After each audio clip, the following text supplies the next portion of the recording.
All right, well, we're joined with some more guests here today from the Frankfort Regional Medical Center. We've got Kevin O'Connor, who's the medical director at the Primary Stroke Center, Frankfort Regional Medical Center, and Sabrina Reed, who's the stroke coordinator. Thanks, guys, for coming. Yeah, so I hear it's Stroke Month. It is. May is Stroke Awareness Month. Okay, so why is that important? So it's important because, well, we know that people are going to have strokes, but we want to do a better job about making sure people know what a stroke is so that they can get to the hospital as soon as they can, because there's a lot of times things that we can do very early on that we can't do later on. Okay. So we want people to know. The speed to treatment is like super important. All right, well, let's talk about what a stroke is. So a stroke happens when a part of your brain doesn't get enough blood. And that can happen for, generally speaking, one of two reasons. Either you have an ischemic stroke where not enough blood gets to your brain, and that can happen because there's a clot in a blood vessel that kind of stops things up. Yeah. The other reason you can have a stroke would be too much blood gets to the brain, and those are hemorrhagic strokes. That can happen if you have really high blood pressure and then a blood vessel pops. Okay. Can that be from stress? If the stress is causing a lot of high blood pressure. Look, we're not doing any actual treatment here today. Okay, I'm just checking while we got him here. It's important, again, to know if you're having a stroke, especially, or if you're with somebody and you think they might be having a stroke, right? And so there's an acronym, right? The Be Fast. Yes. So we encourage people when it comes to stroke to be fast. And what that stands for are a lot of the symptoms that you can notice right when the stroke happens.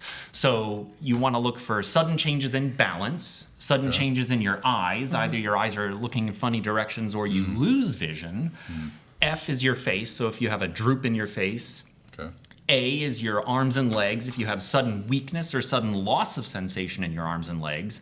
S is the speech. So if you start talking funny, it's really slurred or garbled, or you stop talking entirely. And then T is to emphasize time, because as we said earlier, it's important to get to a hospital as quickly as you can. Yeah.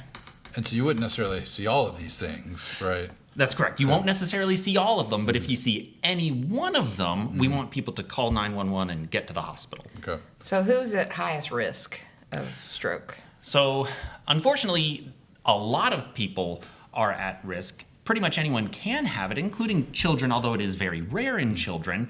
The people that tend to be at highest risk are the people that have what we would call the most risk factors. Right. The most common ones in Kentucky being older age, having high blood pressure, high cholesterol, having diabetes, smoking, sleep apnea, atrial fibrillation. Wow.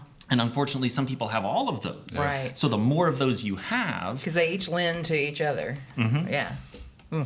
Man, making me nervous.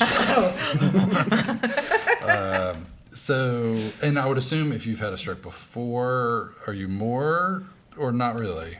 So it depends. Having a stroke does increase your risk of having another stroke, but if we found your stroke, we know why it happened, or generally why it happened, then we can address those risk factors. You may end up with a slightly lower risk of future stroke because we're doing a better job controlling your problems. Okay.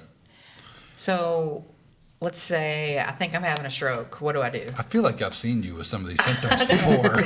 I know. So the most important thing, if you think that you're having a stroke, or someone that you know, or someone even out in the community, I'm listening.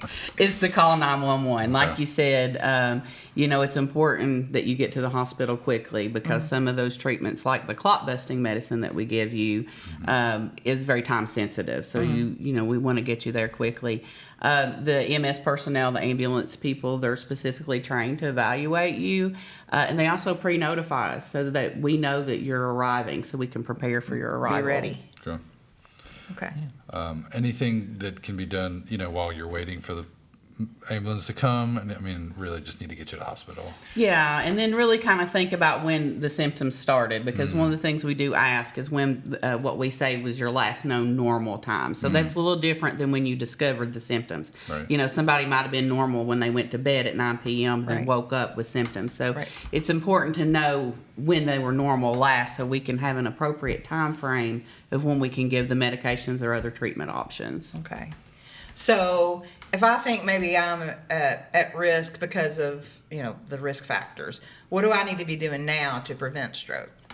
So we always tell people to control your risk factors. So if it's, for example, blood pressure, make sure you're checking it, taking your medicines. Same thing with if it's cholesterol, diabetes, check those things regularly, follow up with your appropriate providers, take your medicines. And then it's the things that aren't fun that we know we should be doing, we just don't want to, like healthy diet and exercise. Yeah. We all know what Always those ends are. up with those two things. Yes, we all know them. Blah, we just don't want to do blah, them. But those I know are how great important ways. that is. Yeah. There's also resources, everywhere on the internet, looking at your risk factors. I know the American Heart Association has lots of resources to let you know what your risk factors are, and even education on how you can prevent stroke. We also have that education. We're doing something this week and next week at the hospital in the lobby where you can pick up information about how to quit smoking, how to lower your cholesterol, healthy eating. If you have heart problems like AFib, they can help control those risk factors. Okay. So once someone has a stroke and is treated by you guys, then, what's their prognosis moving on? I mean, how does that work? So it's very different for every person. Okay. And a lot of times it depends on where the stroke is, how big it is, what your other medical problems are. Some people can have very small strokes. They don't even know it. We find them on accident. Some people have a very small stroke that has a lot of symptoms right at the start, and then they get back sometimes all of their initial function. And then unfortunately there are sometimes people that have very devastating strokes that we do our best to provide care for. Right. Okay. Well, I think it's important, again, that it's Stroke Awareness Month because, again, it gives people the opportunity, like you guys, to talk about this kind of stuff, to kind of open people's eyes and, like, I might be at risk, or I have all of those risk factors, and I need to be careful, and I need to start, looking at things I need to do to improve my health.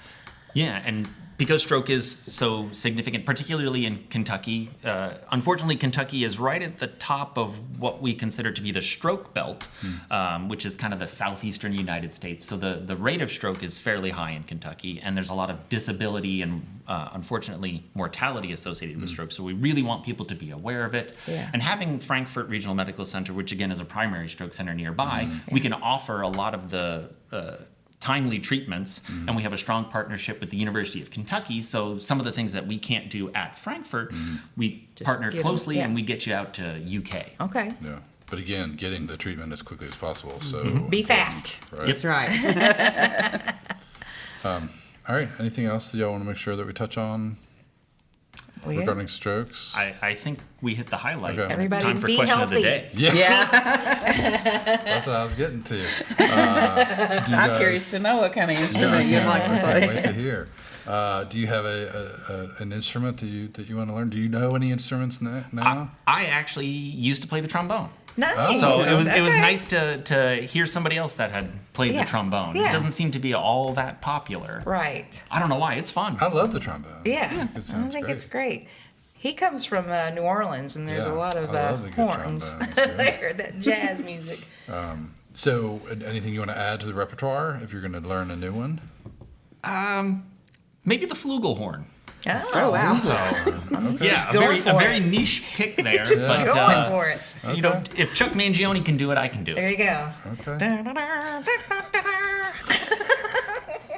That's what it sounds like. Yeah. I had no idea. That's great. I appreciate it, Kelly. What about you, Spot on. Sabrina? Do you have I've never played an instrument. My family is a long history of bluegrass music players. Okay. So my dad played the dobro. Oh, And so, like a Oh. resonator guitar. So I think that love would the be kind of dobro. cool That- to I learn love how that to play. answer. My son plays several instruments. He's a little more musically inclined. He plays the bassoon. He's in the marching band, plays the tenor, Yeah. the drums, the Mm-hmm. 5-set of drums. But can do a little bit of piano, a little bit of saxophone. So he's a lot more musically inclined than I am. It jumped a generation, maybe. Yeah. All right. Well, thank you guys so much for coming. Yes. We appreciate you every time you come, and yeah. It's Come back always anytime. informative. Yeah, for sure. And anything else y'all want to talk about, you just come back again and let us know, and we'll have you on. Okay. Well, we appreciate you having us. I'm glad we didn't have any emergencies while you were on set. Yes, phone silent.